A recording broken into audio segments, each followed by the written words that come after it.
बोलिए जगदियां जोता वाली माता तेरी सदा ही जय।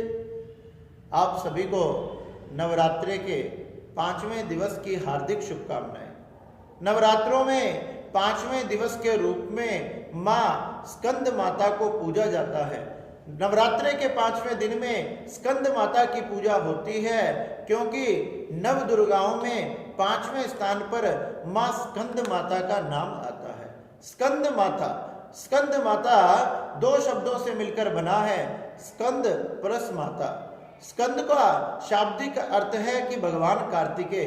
भगवान कार्तिकेय का दूसरा नाम स्कंद है। दूसरा माता कार्तिकेय भगवान की माता होने के कारण ही माँ को स्कंद माता रूप से जाना जाता है। स्कंद माता की पूजा की जाती है। स्कंद माता की पूजा करने से व्यक्तियों को 16 कलाएं प्राप्त होती है। व्यक्ति ज्ञानवान बनता है, उसमें ज्ञान, वैराग्य तथा भगवान के प्रति श्रद्धा, प्रेम आदि जागृत होता है। स्कंद माता की पूजा करने से माँ अपने भक्तों पर हर प्रकार से कृपा करती है। उनके यहाँ किसी भी प्रकार की कोई भी इच्छा अधूरी नहीं रहती। माँ अपनी कृपा से उनकी सभी मनोकामनाओं को पूर्ण करती है।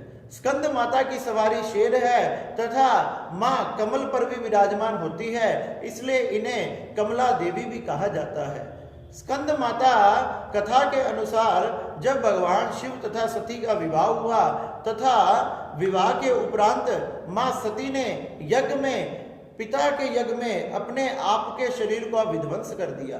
जब सती माँ ने यज्ञ में अपने शरीर का विध्वंस कर दिया तो देवताओं की चिंता बढ़ने लगी, क्योंकि भगवान शिव तो तपस्या में लीन थे, लेकिन देवताओं के ऊपर ताड़कासुर ने आक्रमण कर दिया। जब ताड़कासुर ने आक्रमण कर दिया तो सभी देवता ब्रह्मा जी की शरण में पहुंचे कि हे ब्रह्मा जी हमारी रक्षा करो।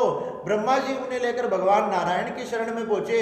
हे नारायण भगवान, अब आप ही कोई रास्ता बताए, आप ही हमारी रक्षा करें।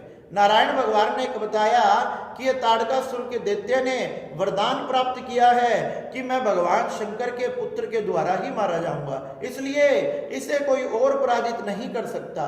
देवता बड़े प्रसन्न हुए, लेकिन कहने लगे कि नारायण भगवान शंकर भगवान के पुत्र कैसे होगा, क्योंकि उनकी पत्नी तो सती थी और जो अब नहीं रही। भगवान नारायण कहने लगे माँ सती ने ही दूसरे रूप में हिमालय के यहाँ उमा पार्वती बनकर जन्म लिया है। अगर आप सभी उनके पास जाओ और उनसे प्रार्थना करो तो हमारा कार्य सिद्ध हो सकता है। देवताओं की बात सिद्ध करने के लिए, कार्य बनाने के लिए श्री नारद जी हिमालय के महलों में पहुंचे तथा माँ पार्वती को उपदेश देने लगे कि जन्म जन्मांतर के तुम्हारे पति भगवान शिव शंकर हैं और उन्हें प्राप्त करने के लिए तुमने कठोर तपस्या करनी चाहिए। माँ पार्वती ने नारद जी की बात को मान लिया तथा भगवान शिव शंकर की घोर तपस्या की। घोर तपस्या के बाद भगवान शिव शंकर माँ पार्वती से प्रसन्न हो गए तथा उन्हें तथास्तु कहकर वरदान दे दिया कि तुम्हारी इच्छा जल्द पूरी होगी। मैं तुम्हारे पति रूप में तुम्हारे घर आऊंगा तथा तुमसे विवाह करूंगा। इस प्रकार से भगवान शिव शंकर ने सभी देवी देवताओं को लेकर हिमालय के यहाँ जाकर धूमधाम से माँ पार्वती से विवाह किया।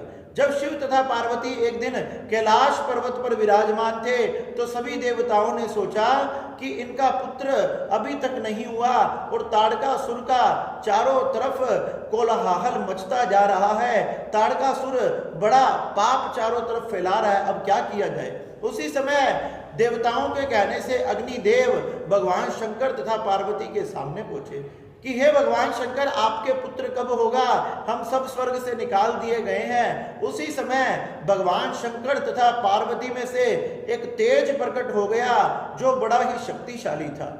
जो तेज अग्नि को सौंप दिया गया कि इसे झील के पास ले जाओ। अग्निदेव जैसे ही उसे ले जाने लगे तो वो तेज इतना शक्तिशाली था कि अग्निदेव भी उसे अपने पास रख नहीं पा रहे थे। अग्निदेव ने उसे गंगा जी में डाल दिया। जैसे ही गंगा जी में डाल दिया, वो तेज इतना शक्तिशाली था कि गंगा जी भी उसे सहन नहीं कर पाई। गंगा जी ने उसे बाहर सरकंडों पर डाल दिया। जैसे ही सरकंडों पर डाला गया, उस तेज के 6 भाग हो गए और वो 6 भागों में से 6 बालक प्रकट हो गए। जैसे ही 6 बालक प्रकट हो गए, ब्रह्मा जी ने देखा कि ये किसका बालक है जो रो रहा है, विलाप कर रहा है। जब ही ब्रह्मा जी ने 6 कृतिकाओं को उनकी सेवा करने के लिए भेजा। 6 कृतिकाओं ने उन 6 बालकों की सेवा की तथा एक गुफा में रहने लगी।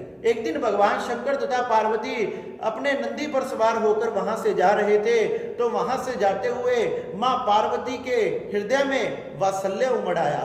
आज मां के मन में ममता जागृत हो गई, मां के स्तनों से दूध टपकने लगा। मां ने पूछा कि हे भगवान शिव शंकर, इसका क्या कारण है? भगवान शंकर कहने लगे कि तुम्हारा पुत्र यहाँ से थोड़ी दूरी पर है, इसलिए तुम्हारे मन में ममता जागृत हो रही है, स्तनों से दूध टपक रहा है। जैसे ही मां पार्वती ने सुना कि मेरा पुत्र, अब तो मां पार्वती से रहा नहीं गया। मां दौड़ी दौड़ी उन कृतिकाओं के पास गई और कहने लगी कि हे कृतिकाओं, मुझे मेरा पुत्र प्रदान करो। कृतिकाएं कहने लगी कि देवी, हमने इसका लालन पालन किया है। मां पार्वती कहने लगी कि यह मेरा पुत्र है, आप तो आपने एक मां की तरह इनका पालन किया है, तो आप ही एक मां के दुख को समझ सकती हो, इसलिए कृपा करके मुझे प्रदान करो। जब देवियों ने वो पुत्र मां पार्वती को प्रदान कर दिया, मां ने उन देवियों के नाम से ही इनका नाम रखा कार्तिकेय, जिनको दूसरा नाम स्कंद कहा गया, तथा उनके 6 मुंह हो गए तथा उनके शरीर को एक कर दिया गया। इस प्रकार से मां ने भगवान स्कंद को, भगवान कार्तिकेय को अपनी गोद में बिठा लिया, अपनी गोद में बिठा लिया और कैलाश पर्वत पर गई। भगवान स्कंद धीरे धीरे बड़े होने लगे।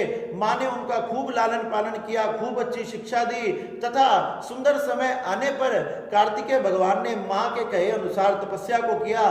तपस्या कर कर महान शक्तियों को प्राप्त किया, तथा फिर उस ताड़कासुर नामक दैत्य पर, जो इसका स्वर्ग पर राज हो चुका था, उस पर आक्रमण कर दिया।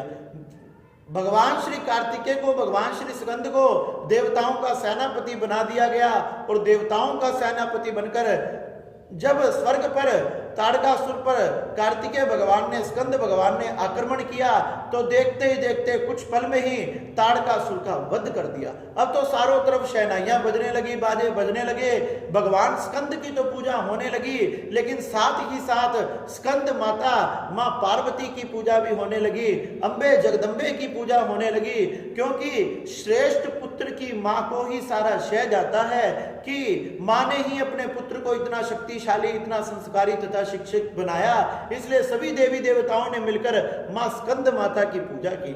इसलिए नवरात्रि के 5वें दिवस में मां स्कंद माता की पूजा की जाती है, जिनकी पूजा करने से व्यक्तियों को सभी प्रकार की मनोकामनाएं पूर्ण होती है, तथा उनके पुत्र, उनकी पुत्रियां, उनके बालक, उनका वंश सभी संस्कारी होता है, माता पिता की आज्ञा को पालन करने वाला होता है, तथा शत्रुओं का दमन करने वाला होता है। जो अपना संसार में अपने नाम को मां की कृपा से ऊंचा करता है, व्यापार आदि में सब में वृद्धि करता है। इसलिए नवरात्रि के 5वें दिवस में मां स्कंद माता की पूजा की जाती है। मां के मंत्रों का जाप करें, मां का भजन करें, तथा मां का कीर्तन करना चाहिए। या देवी सर्वभूतेषु स्कंद माते रूपेण संसता, नमस्तस्ते नमस्तस्ते नमस्तस्ते नमो नमः। ओम देवी स्कंद माताय नमः। इस प्रकार से मां के मंत्रों का उच्चारण करें, मां का ध्यान करें, मां का भजन करें, और अपना नवरात्रि के 5वें दिवस को मां स्कंद माता के रूप की पूजा कर कर, उनके चरणों का ध्यान कर कर दिन व्यतीत करना चाहिए। बोलिए जगदियां जोता वाली माता तेरी सदा ही जय। जयकारा शेरा वाली दा, बोल साचे दरबार की जय।